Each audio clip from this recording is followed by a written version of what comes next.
다니엘 1장 5절서부터 9절까지와 6장 10절의 말씀입니다. 구약성경 1231면 다니엘 1장 5절서부터 9절 또 6장 10절의 말씀을 제가 이어서 봉독하겠습니다. 먼저 다니엘 1장 5절서부터 9절까지의 말씀입니다. 또 왕이 지정하여 그들에게 왕의 음식과 그가 마시는 포도주에서 날마다 쓸 것을 주어 3년을 기르게 하였으니 그 후에 그들은 왕 앞에 서게 될 것이더라. 그들 가운데는 유다 자손 곧 다니엘과 하나냐와 미사엘과 아사랴가 있었더니 환관장이 그들의 이름을 고쳐 다니엘은 벨드사살이라 하고 하나냐는 사드락이라 하고 미사엘은 메세악이라고 아사랴는 아벳느고라 하였더라. 다니엘은 뜻을 정하여 왕의 음식과 그가 마시는 포도주로 자기를 더럽히지 아니하리라고 자기를 더럽히지 아니하도록 환관장에게 구하니 하나님이 다니엘로 하여금 환관장에게 은혜와 긍휼을 얻게 하신지라. 6장 10절의 말씀입니다. 다니엘이 이 조서에 왕의 도장이 찍힌 것을 알고도 자기 집에 돌아가서는 윗방에 올라가 예루살렘으로 향한 창문을 열고 전에 하던 대로 하루 3번씩 무릎을 꿇고 기도하며 그의 하나님께 감사하였더라. 할렐루야. 하나님께서 우리에게 크신 은혜 베푸시기를 소망합니다. 저는 어린 시절에 교회에 가면 이제 어른들이 물어보잖아요. 너가 제일 좋아하는 성경의 인물이 누구냐 물어보면 항상 저는 다니엘이라고 얘기했습니다. 지금 저의 사역의 모델 또한 다니엘입니다. 저는 이 시대에 다니엘이 필요하다라고 확신합니다. 우리 신국교회 모든 성도님들은 이 시대에 다니엘이 되시기를 소망합니다. 여러분, 우리가 자녀 교육, 손자 손녀 교육을 얘기하지만 가장 핵심은 모델링입니다. 부모인 우리가 자녀들의 모델이 되는 거예요. 조부모인 우리가 손자 손녀들의 모델이 되는 것입니다. 그게 최고의 교육입니다. 기독교 교육의 유일한 방법이라고 얘기할 수 있는 이 방법의 내용이 바로 모델링이에요. 내가 예배 드리는 모습을 아이들이 보는 거예요. 내가 열심히 기도하는 모습을 우리 손자 손녀들이 보는 겁니다. 내가 하나님의 말씀을 즐겁게 사모하고 읽고 묵상하는 모습을 우리 아이들이 보고 따라하는 것입니다. 이 모델링의 역사가 일어나기를 소망합니다. 여러분, 그렇기 때문에 우리 어른들이 먼저 이 시대의 다니엘이 되어야 돼요. 그러면 우리 아이들이 우리 모습을 보고 자연스럽게 다니엘로 성장하게 될 것입니다. 여러분, 다니엘 이야기 우리 모르는 사람 없습니다. 우리가 잘 아는 내용은요, 깊이 있게 그 안에 하나님이 어떤 뜻을 보여주시는지를 살펴보아야 됩니다. 다니엘의 이름의 뜻은 하나님은 나의 심판자입니다. 여러분, 심판이라는 단어를 들으면 좀 무섭죠? 벌 받는다라는 느낌이 있는데요, 사실 이 심판이라는 단어는 중립적인 의미입니다. 히브리서 9장 27절에 보면 한 번 죽는 것은 사람에게 정해진 것이요 그 후에는 심판이 있으리니, 그 심판은 중립적 의미입니다. 예수님을 믿는 우리는 좋은 심판을 받아서 천국에 가겠죠. 예수님을 믿지 않는 영혼은 나쁜 심판을 받고 지옥에 가겠죠. 그래서 심판이라는 단어는 중립적 의미입니다. 근데 우리 문화권에서는 좀 심판이라는 단어가 좀 벌받는 느낌이 있기 때문에 저는 이 단어를 판단 혹은 평가로 바꾸고 싶습니다. 그래서 다니엘의 이름의 뜻을 다시 이야기한다면 하나님은 나의 평가자다, 이런 뜻입니다. 여러분, 저는 학교에서 가르치는 사람입니다. 즉 평가하는 사람입니다. 제가 학생들을 평가하기 위한 여러분 전제가 뭘까요? 전제는 봐야 돼요. 학생들이 수업 시간에 열심히 수업을 듣는지를 봐야 되고요. 중간고사, 기말고사 학생들이 시험을 치르면 잘 보았는지를 제가 체크하고 봐야 됩니다. 그래서 평가의 전제는 보는 겁니다. 여러분, 그렇다면 다니엘의 이름의 뜻이 하나님은 나의 평가자라고 했을 때 그 전제는 뭘까요? 하나님은 나를 보고 계시다요. 다니엘이 왜 그렇게 신앙의 위대한 인물로 살 수 있었을까? 저는 그 이름의 뜻을 사명으로 안고 살았기 때문이라고 확신합니다. 하나님은 나의 평가자다. 하나님은 나를 보고 계시다. 언제나 어느 때나 남유다에 있든지 바벨론으로 끌려갔든지 어디에 있든지 하나님은 나를 보고 계신다. 혼자 있을 때도 하나님은 나를 보고 계신다. 믿지 않는 사람들과 함께 할 때도 하나님은 나를 보고 계신다. 그 믿음을 가지고 살았던 위대한 신앙의 인물이 다니엘입니다. 여러분, 다니엘이라는 인물은요, 참 인간적으로 대단한 사람입니다. 다니엘서 1장을 전체적으로 보면 다니엘이 어떤 백그라운드를 가지고 살았는지를 알 수 있습니다. 일단 다니엘은요, 외모가 좋았대요. 얼짱이죠. 애들이 좋아할 거예요. 그 다음에 공부도 잘했대요. 지혜와 지식이 충만한 사람이었어요. 학문에 능통했대요. 한마디로 똑똑하고 공부도 잘했다는 거예요. 게다가요, 왕족과 귀족 출신입니다. 여러분, 당시에 왕족과 귀족 출신이라는 건 태어날 때부터 그의 신분이 정해져 있다는 거예요. 그냥 엘리트로서 최고의 것을 누리며 살아갈 수 있는 조건이란 뜻입니다. 한마디로 무슨 수저일까요? 그 위에 다이아 수저입니다. 최고의 조건을 가지고 태어났던 사람이 바로 다니엘이에요. 그런데 안타깝게 시대를 잘못하고 태어났어요. 나라가 망한 겁니다. 다니엘은 남유다 사람입니다. 바벨론의 느부갓네살 왕이 쳐들어와서 남유다를 파괴합니다. 그리고 남유다의 수도였던 예루살렘을 회파합니다. 예루살렘의 성전에 들어와서 성전을 짓밟습니다. 그 성전의 귀한 기물들을 다 뺏어갔어요. 지금으로 얘기하면 피아노도 가져가요, 강대상도 뺏어가요, 악기도 가져가요, 다 가져갔어요. 얼마나 안타까운 일입니까? 그리고 이 바벨론의 느부갓네살 왕이 머리를 썼습니다. 이 남유다의 왕족과 귀족 출신이고 똑똑하고 얼짱이고 금수저, 다이아몬드 수저 이런 애들만 뽑아서 포로로 끌고 갔다라는 거예요. 그때 끌려갔던 사람이 바로 오늘 본문의 주인공인 다니엘입니다. 여러분, 다니엘이 이제 포로로 끌려가서 제일 먼저 겪은 일은 이름이 바뀌는 겁니다. 그의 이름이 바벨론식 이름으로 바뀝니다. 뭐로 바뀌었죠? 벨드사살로 바뀝니다. 여러분, 고대 사회에서는 강대국이 이제 식민 지배를 하면은 그 식민 지배 사람들 자신의 언어를 쓰지 못하게 하고 그 언어의 이름을 강대국의 언어의 이름으로 바꾸죠. 민족의 정체성을 말살하는 정책이죠. 그래서 바벨론식 이름으로 바꾸는 겁니다. 다니엘의 이름이 바벨론식 이름으로 벨드사살로 바뀌는 겁니다. 여러분, 벨드사살의 이름의 뜻은 뭘까요? 벨이 생명자, 벨이 구원자, 벨이 너를 지키는 구원자, 이런 뜻이에요. 의역하면, 직역하면 벨이 구원자입니다. 여러분, 벨이 누굴까요? 벨, 바벨론 사람들이 믿었던 신의 이름입니다. 히브리식으로는 무로닥, 마루둑 이렇게 나옵니다. 벨, 바벨론, 바벨론 사람들이 믿었던 신의 이름이에요. 여러분, 이거 충격적이지 않아요? 원래 다니엘의 이름의 주어가 누굽니까? 하나님이에요. 하나님이 내 평가자, 나의 심판자예요. 근데 바벨론으로 끌려갔더니 그의 이름의 주어가 뭐로 바뀌는 거예요? 벨로 바뀌는 거예요. 무슨 뜻일까요?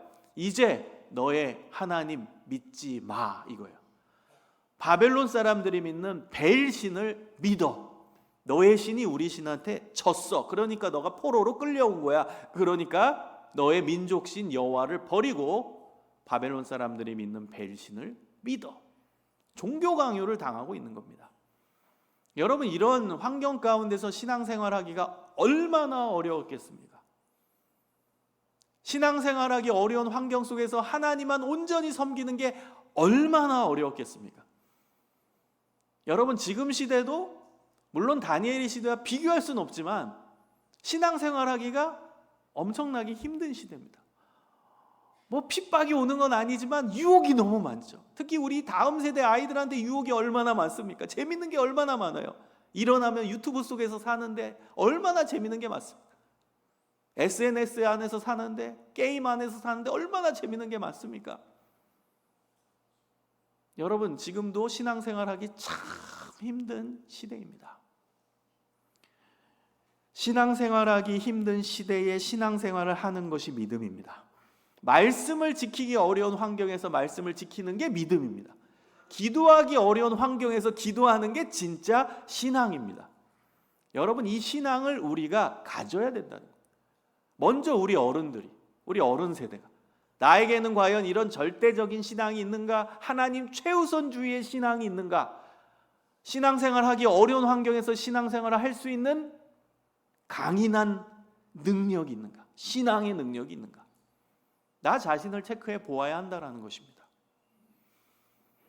여러분, 다니엘은 포로로 끌려갔지만 겉으로 봤을 때는 좋은 대접을 받았어요. 감옥에 집어넣은 게 아니라 바벨론 왕이 사는 왕궁에 거하게 됐습니다. 그리고 매 끼마다 세계 최고의 음식들이 나오고 성경에 보면 최고급 포도주가 매 끼마다 나왔다고 합니다. 한마디로 왕이 먹는 음식이 포로들에게 내려진 거예요. 겉으로 봤을 때는 여러분 화려하죠. 이게 어찌된 영문일까요? 난 포로인데 이런 융숭한 대접을 받네. 여러분이 포로가 되어보십시오. 그 입장이 되어보십시오. 어떤 마음이었겠어요? 포로들 중에서는 난 행운하네. 이렇게 좋은 대접을 받게 됐네. 이제 우리나라 잊어버리고 이 바벨론 사람이 돼야겠다. 이런 애들도 있었을 거고. 이거 왜 이렇게 우리를 대접을 잘해주지? 불안한데? 에이, 모르겠다. 그냥 여기서 나에게 제공해 주는 대로 잘 먹고 잘 살자. 이런 애도 있었을 거고. 어떤 애는 정치적인 애가 있었겠죠. 이렇게 우리를 대접해 주는 이유는 바벨론의 인재로 만들려는 거구나. 우리나라는 잊어버리고 내가 잘 먹고 공부 열심히 해가지고 바벨론 인재가 돼야겠다. 이런 친구도 있었을 거예요. 여러 가지 생각이 있었을 거고 여러 가지 삶의 목적이 있었을 거예요. 그러나 다니엘은 그 환경에서 유일한 삶의 목적은 오직 하나님만 경외하는 것이었어요. 오직 하나님만 잘 섬기는 것. 하나님을 섬기기 어려운 환경에서 하나님을 온전히 섬기는 게 그의 삶의 유일한 목적이었다는 거예요. 그래서 그가 결단한 게 뭐죠? 왕이 주는 음식을 안 먹기로 결정한 겁니다. 여러분, 이게 얼마나 어려운 일이었을까요? 당시에 왕이 내리는 선물, 왕이 내리는 무엇인가는 다 왕의 하사품입니다. 그것을 거절한다? 그거는 반역죄에 해당하는 겁니다. 여러분, 반역죄의 결과는 어떻게 될까요? 죽는 겁니다. 여러분, 우리나라에도요, 조선시대 때 이 반역죄가 있었어요. 왕이 내리는 모든 것을 거절할 시에는 그건 반역죄에 해당됩니다. 심지어 사약조차도 기쁘게 받아야지 사약을 걷어차면은 반역죄에 해당돼서 삼족을 멸합니다. 여러분, 무서운 죄입니다. 왕이 내리는 건 사약조차도 선물이라는 거예요. 그래서 그 사약 먹기 전에 왕이 있는 경복궁을 향해서 큰절을 올리고 왕이시여 옥체 보존하소서 그러고 인사하고 사약을 들이키잖아요. 근데 하물며 오늘 이 바벨론 왕은 사약을 내린 게 아니라 최고의 음식을 내린 거예요. 근데 그걸 거절해요? 이거는 완전히 죽을 일이에요. 감사하게 다니엘에게는 위대한 세 친구가 있었습니다. 누구죠? 하나냐, 미사엘, 아사랴입니다. 이 친구들도 바벨론으로 끌려가가지고 이름이 바벨론식으로 바뀌죠. 사드락, 메삭, 아벳느고. 위대한 신앙의 세 친구가 있었어요. 그래서 그 총 4명이죠. 우리는 먹지 말자. 우리는 먹지 말자. 한마디로 무슨 뜻이요? 우리는 하나님의 말씀을 지키며 살자요. 여러분, 왜 다니엘과 세 친구가 그 음식을 거절했을까요? 그 음식은요, 첫 번째로는 레위기 11장에 근거하면은 하나님이 이건 먹어도 된다, 이거는 먹으면 안 된다, 음식 정결법을 말씀하셨는데 먹지 말라는 고기들이 바벨론 식탁에 올라왔기 때문이에요. 그래서 율법을 지키기 위해 그 음식을 먹을 수가 없었다는 거예요. 두 번째 이유는 그 음식이 바벨론 사람들이 믿었던 벨 우상에게 먼저 바쳐졌던 음식이에요.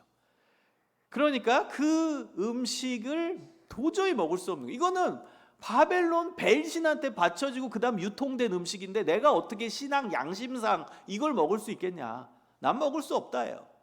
그래서 다니엘과 세 친구는 안 먹기로 결정한 거예요. 뜻을 정하여 그 뜻대로 살기로 결심하고 실천한 거예요. 여러분, 우리도 뜻은 잘 정하죠. 1월 첫째 주에 뜻을 정해요. 근데 안타깝고는 1월이 지나가면 그 뜻이 흐려진다는 거죠. 여러분 진짜 능력은 뜻을 정하고 그 뜻대로 사는 것입니다. 삶의 능력입니다. 하나님 앞에서 내가 이렇게 살아야지 결단하죠. 그 결단을 실천할 수 있는 실천력, 이것이 중요한 것입니다. 다니엘과 세 친구는 뜻을 정했고 그 뜻대로 실천했어요. 다니엘과 세 친구를 관리했던 이제 황관장 아스부나스가 이제 난리가 난 겁니다. 다니엘과 세 친구에게 뛰어옵니다. 그리고 이제 반장이 다니엘이었거든요. 다니엘을 붙잡고 얘기합니다. 야, 너네 음식 안 먹기로 결정했다며. 큰일 날 얘기 하지 마. 너 이 음식 안 먹으면 너네도 죽고, 너네를 관리를 잘못한 책임을 왕이 나에게 물어. 나도 죽일 거야, 왕이. 제발 나도 살려줘. 제발 그 음식 좀 먹어줘. 부탁하는 거예요. 그때 다니엘이 제안하죠. 그럼 열흘 동안 테스트 해봅시다. 열흘 동안 우리 4명은 물과 야채만 먹겠습니다. 열흘 후에 건강 체크를 해서 그때 결정하시죠. 다니엘과 세 친구는 열흘 동안 물과 야채만 먹었습니다. 열흘 후에 건강 상태가 어떻게 됐죠? 좋아졌어요. 당시에 건강 상태가 좋다라는 건 얼굴에 기름기가 도는 건데, 고기를 먹지 않았는데 얼굴에 기름기가 돌게 됐습니다. 여러분, 어찌된 영문일까요?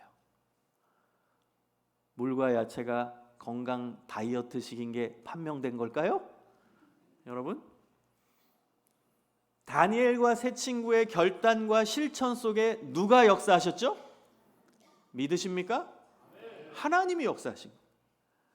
여러분, 오늘 말씀은요, 역사서가 아닙니다. 과거에 이런 일이 있었다, 다니엘에게 하나님이 이렇게 역사하셨다, 끝. 과거형으로 끝나는 게 아니라 지금 2024년도 신곡교회에서 예배드리는 이 순간 역사하시는 우리 하나님이십니다. 동일한 하나님. 여러분, 우리 아이들에게 이 이야기를 들려줘야 됩니다. 동일한 하나님이다. 과거형으로 끝난 하나님이 아니라 지금 우리에게 역사하시는 똑같은 하나님이다. 다니엘에게 역사하셨던 하나님이 우리 자녀들에게 역사하신다. 우리에게 역사하신다. 같은 하나님입니다. 우리가 지금 예배하는 하나님, 지금 우리와 동행하시는 하나님. 다니엘의 하나님, 우리의 하나님, 똑같은 하나님. 여러분, 우리 자녀들에게 알려주십시오. 하나님은 우리를 주목하고 계시다고. 여러분, 말씀을 지키기 어려운 환경에서 말씀을 지킬 때 하나님 눈에 딱 들어오는 거예요. 기도하기 어려운 환경에서 기도하는 아이가 있어요. 눈에 확 들어오는 거예요. 예배 드릴 수 없는 모든 조건 속에서 예배를 선택해요. 딱 하나님 눈에 들어오는 겁니다. 하나님이 그의 인생 책임져 주시는 거예요. 여러분, 예를 들어서 오늘 예배 마치고 나서 교회에서 간식을 준다고 해보세요. 예를 든 겁니다. 진짜 안 줍니다. 자, 간식을 준다고 했을 때 이 자리에서 이제 간식 드시라고 했어요. 그럼 이 자리에서 기도 안 하고 드실 분 아무도 없을 거예요. 다 기도하고 드실 거예요. 왜? 여기는 다 하나님 믿는 사람들이고 기도하는 사람들이니까. 그런데요, 여러분 이제 내일 회사에 가셨어요. 회사에 나만 기독교인이요. 회사 부서 사람 아무도 교회 안 다녀. 점심시간입니다. 딱 두 손 모으고 정확히 기도하고 드실 수 있는 분. 어이구 감사합니다. 여러분, 이게 당연한 거 아닐까요? 근데 쉬운 건 아니죠. 여러분, 근데 진짜 믿음은 어디서 증명되는 줄 아십니까? 진짜 믿음은요, 기도할 수 없는 환경에서 기도할 때 증명되는 거예요. 여기선 다 기도하죠. 그러나 믿지 않는 자들 사이에 있을 때, 나 혼자 믿을 때, 그때 딱 두 손 모으고 눈 감고 정확히 기도할 수 있는 거, 그게 진짜 믿음이에요. 그게 진짜 신앙입니다. 다니엘은 하나님을 믿을 수 없는 환경에서 하나님 믿은 거예요. 하나님 말씀 지킬 수 없는 모든 악조건 속에서도 하나님을 지키고 하나님 말씀을 지키고 하나님을 선택한 겁니다. 그래서 그의 신앙이 증명된 거예요. 가장 아름다운 신앙. 여러분, 3년 동안의 왕이 이제 기한을 정했어요. 왕궁에서 거하게 하면서 왕궁의 교육을 받게 하고, 그 3년 후에 왕의 인재를 발탁을 하는 거예요. 3년 후에 왕의 눈에 누가 들어왔을까요? 다니엘과 세 친구가 들어왔어요. 이거는 느부갓네살 왕이 잘 본 게 아니라 하나님이 그렇게 계획하신 거예요. 하나님이 그렇게 하신 거예요. 느부갓네살 왕은 도구였고 하나님이 주관하시고 하나님이 이끄신 거예요. 그리고 놀랍게 다니엘에게는 특별한 은혜를 더 주셨습니다. 지혜도 주셨고 지식도 주셨고 그다음 꿈에 몽할 수 있는 능력까지 허락해 주셨다는 거예요. 그래서 그들은 고위공직자의 길을 가고 선한 영향력을 발휘하며 살아가게 되었습니다.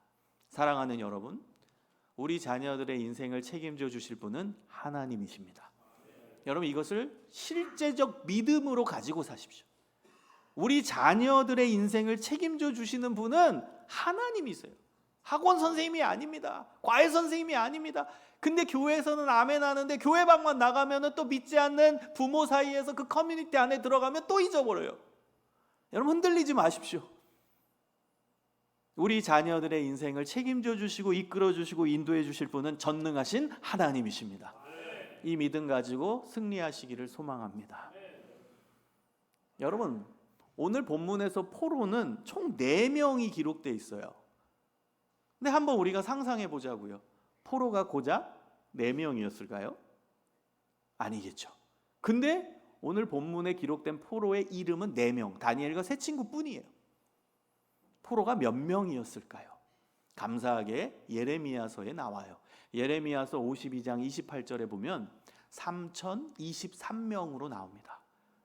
그러면 3023명 중에 다니엘과 세 친구 4명 빼면 3019명이에요. 그럼 3019명의 이름은 왜 안 나오냐는 거죠. 왜 4명만 나올까?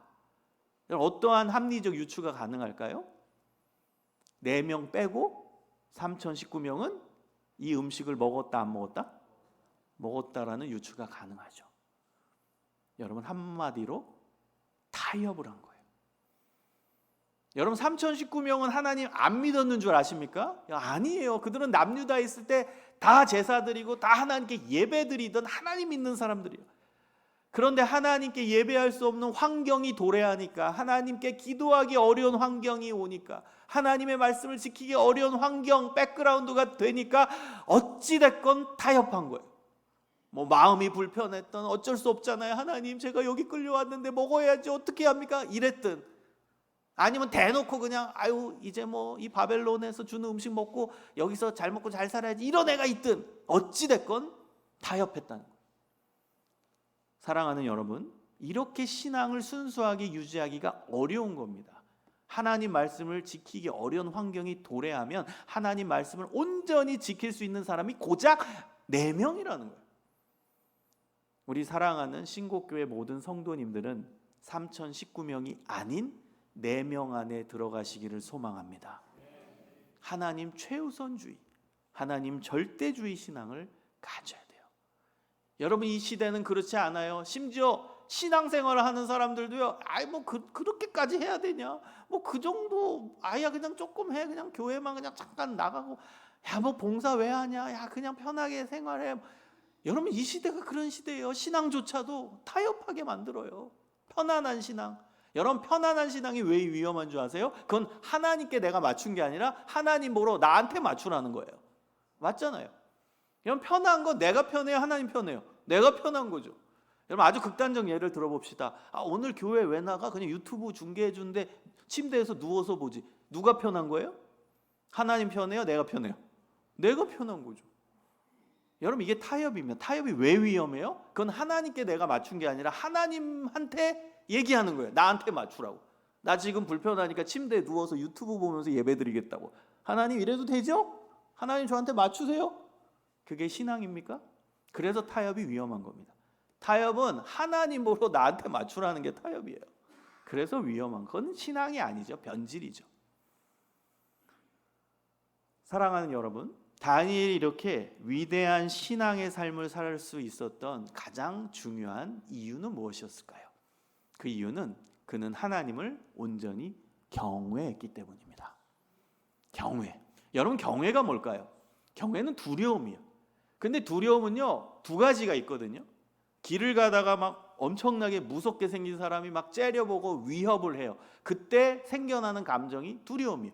근데 여러분, 오늘 본문에서 얘기하는 경외는 그 두려움이 아닙니다. 2번째 두려움은 너무너무 사랑하고 존경해서 생겨나는 두려움이에요. 여러분, 옛말에 이런 말이 있죠. 스승의 그림자를 밟을 수 없다. 여러분 스승의 그림자를 왜 못 밟죠? 스승님 옆에 가면 맞을까봐? 아니잖아요. 스승님은 너무 대단한 분인 거야. 너무 대단하. 반면에 나는 너무 작은 존재, 아무것도 아닌 존재예요. 그러니까 나 같은 작은 존재가 감히 스승님 곁에 갈 수 없어. 그때 생겨나는 감정을 두려움이라고밖에는 표현할 길이 없는 거예요. 이 두려움은 경외입니다. 너무너무 사랑하고 너무너무 존경해서 생겨나는 두려움, 이 경외입니다. 여러분, 다니엘에게는 이 경외가 있었어요. 하나님을 사랑하는 거예요. 그리고 하나님을 존경하는 거예요. 그러니까 경외로 연결되는 거예요. 하나님을 사랑하는데 내가 어찌 이 음식을 먹을까? 하나님을 너무너무 사랑하는데 내가 어떻게 내 목숨 유지하겠다고 하나님을 배신할까? 난 그럴 수 없다. 여러분, 사랑하는 사람을 위해서 나는 그분께 바치는 거예요. 나는 사랑하는 하나님을 위해서 그분께 나의 삶을 드리는 거예요. 사랑하니까 가능한 거예요.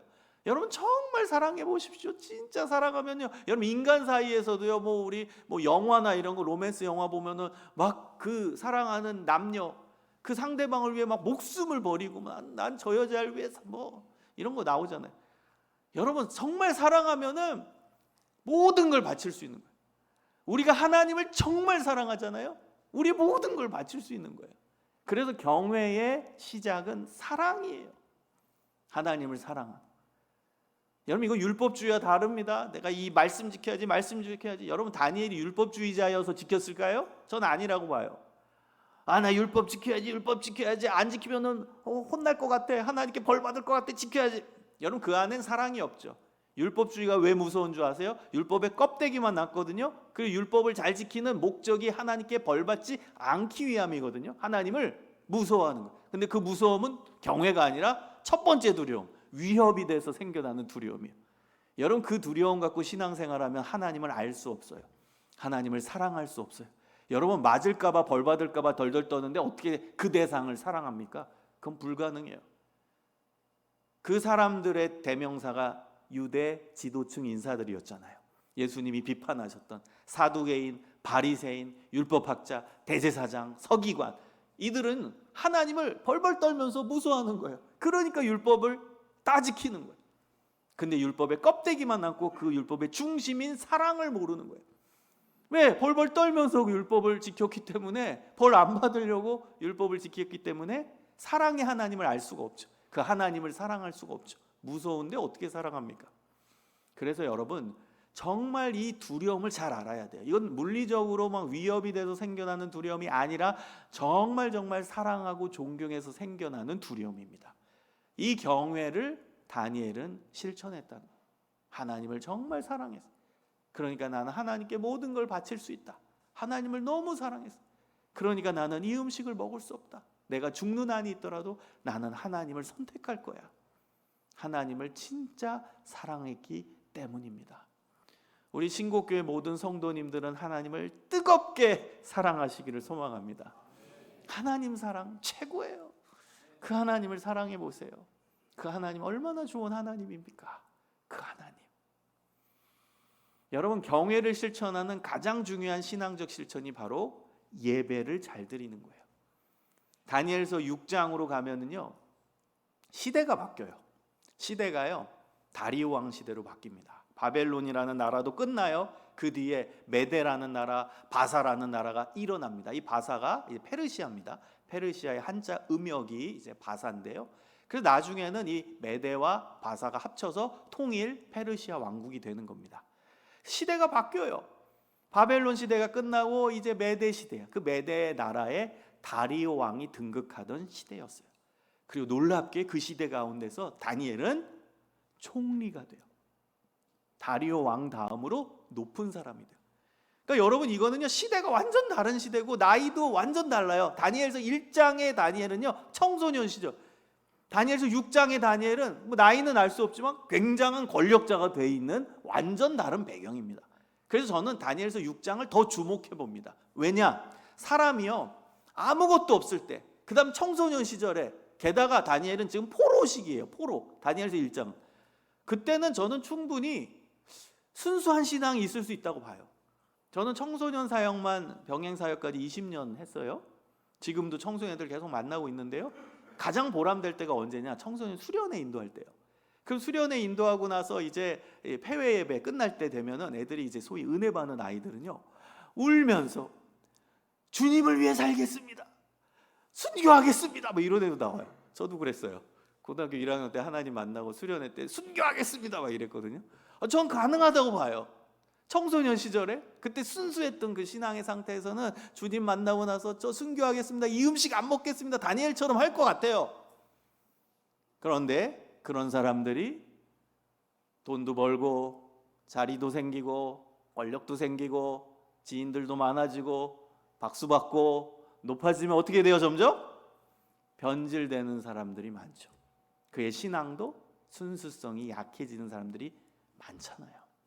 근데 다니엘 6장으로 가면 그 다니엘은 권력자가 돼요. 여러분, 지금의 권력자와 정말 비교가 안 되는 권력입니다. 여러분, 왕조 시대입니다. 왕조 시대의 권력자, 왕 다음으로 높은 총리예요.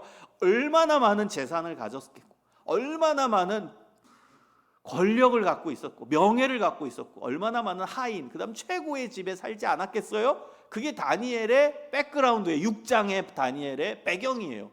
근데 그는 변함없이 야훼 하나님을 섬겼다는 거예요. 변함없이 여호와 하나님을 순수하게 온전히 섬겼다는 거예요. 저는 그래서 다니엘이 좋아요. 그는 명예가 있던 권력이 있던 돈이 있던 변함없이 그는 순수한 신앙인의 삶을 살았다는 겁니다. 순수한. 사랑하는 여러분, 여러분이 어떤 자리에 있든 어떤 위치에 있든 돈을 벌든 뭘 가지든 변함없이 뜨거운 순수한 신앙의 삶을 살아가시기를 소망합니다.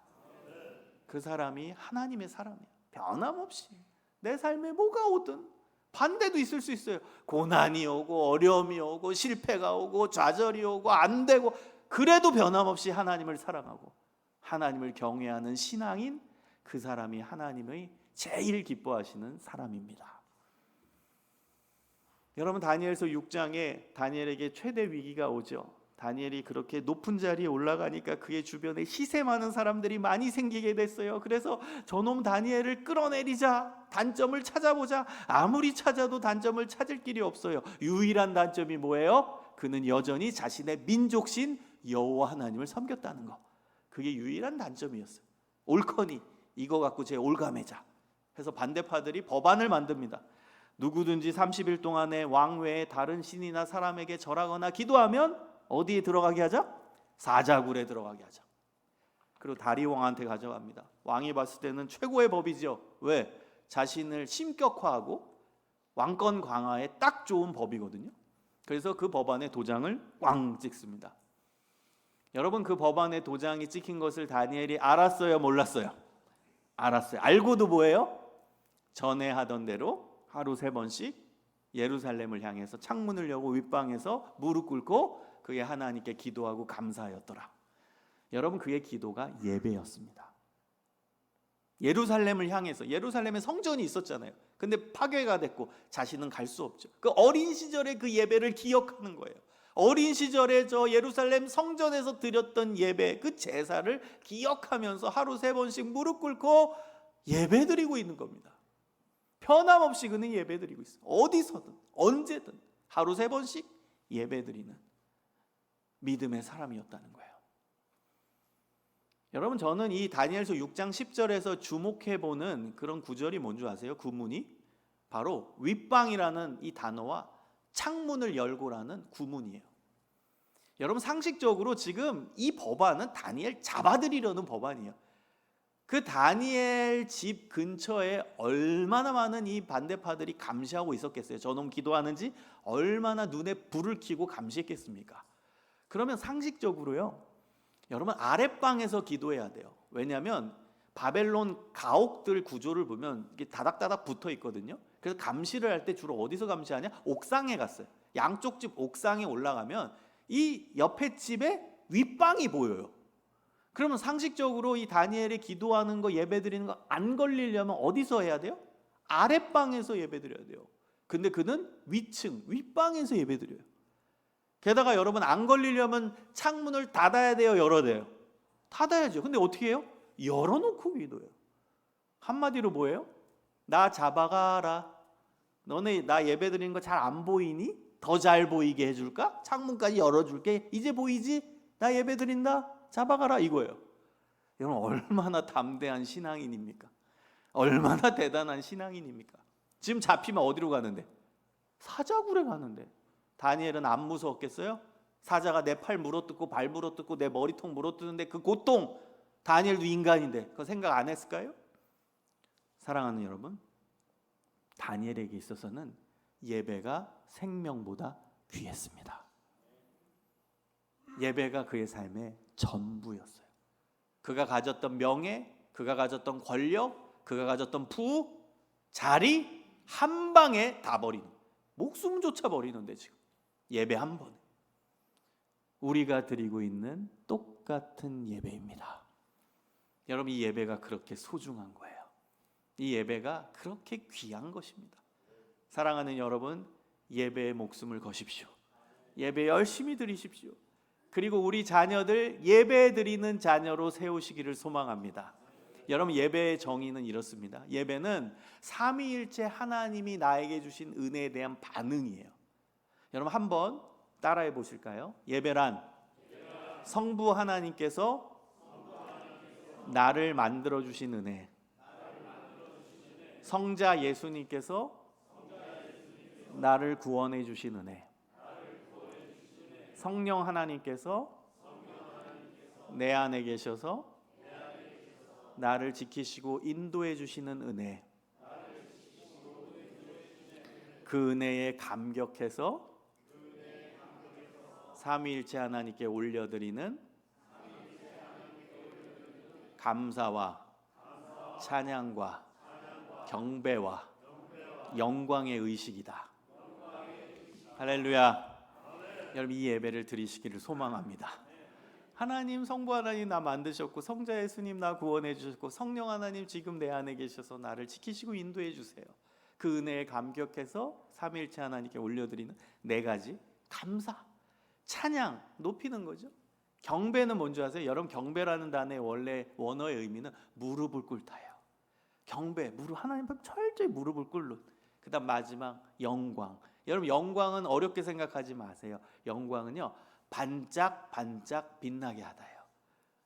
빛날 영, 빛날 광이에요. 반짝반짝. 이게 실제 그 원어의 의미입니다. 하나님을 반짝반짝 빛나게 해드리는 이 영광입니다. 그 의식이 예배입니다. 여러분 이 예배를 온전히 드리시기를 소망합니다. 우리 자녀들에게 이 예배를 알려줘야 돼요. 예배의 감격이 있어야 되고 예배의 기쁨이 있어야 되고 예배의 즐거움이 있어야 됩니다. 진짜 여러분 하나님을 경외하는 신앙인의 특징이 뭔지 아세요? 신앙 자체를 즐깁니다. 예배 자체를 즐겨요. 기도 자체를 즐깁니다. 말씀 자체를 즐깁니다. 여러분 시편 1편 2절에 보면 복 있는 사람은 누구죠? 오직 여호와의 율법을 어떻게 해요? 즐거워하여 그의 율법을 주야로 묵상하는 자로다. 즐거우니까 밤낮으로 말씀 읽는 겁니다. 시편 119편 103절에 보면은 주의 말씀의 맛이 어찌 내게 그리 단지요 내 입에 꿀보다 더 다니이다.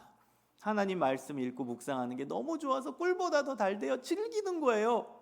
고린도후서 9장 7절에 보면 하나님은 즐겨내는 자를 사랑하시느니라. 헌금에 대한 얘기죠. 근데 이 즐겨가 즐겁게 해요. 하나님을 즐겁게 헌금하는 사람은 사랑하신대요. 즐겁게 예배드리고 즐겁게 기도하고 즐겁게 말씀 읽고 즐겁게 예배드리고 즐겁게 신앙생활하는 사람, 그 사람이 경외의 신앙이네요. 여러분 아주 쉽게 생각해 보세요. 하나님을 사랑하니까 하나님과 만나는 예배장이 너무 좋은 거죠.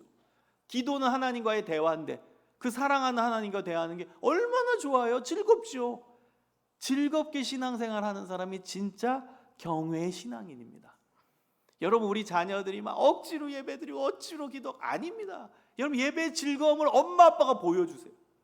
기도의 즐거움은 할아버지 할머니가 보여주세요. 야, 이 기도가 이렇게 좋다. 막 기도하면서 감격하고 엄마 아빠도 집에서 막 성경 읽으면서 막 와 너무 좋네 웃으면서 인상 쓰면서 성경 읽지 마시고 그 애들이 보면서 그게 모델링이라니까요. 와 우리 엄마 아빠는 저렇게 성경을 재미있게 읽네. 재밌나 봐. 나도 읽어봐야지. 할머니 할아버지가 눈물을 흘리면서 두 손 들고 찬양해요. 와 찬양이 저렇게 좋은 건가? 애들이 보고 따라하는 거예요. 교회 학교 선생님도 마찬가지고 우리가 모델링이 되어주는 거예요. 즐거운 신앙인이 되시기를 소망합니다. 하나님을 기쁘시게 하는 경외의 신앙인, 그리고 하나님과 동행하는, 하나님 사랑하는 최고의 신앙인들이 되어주시기를 주님의 이름으로 축원합니다.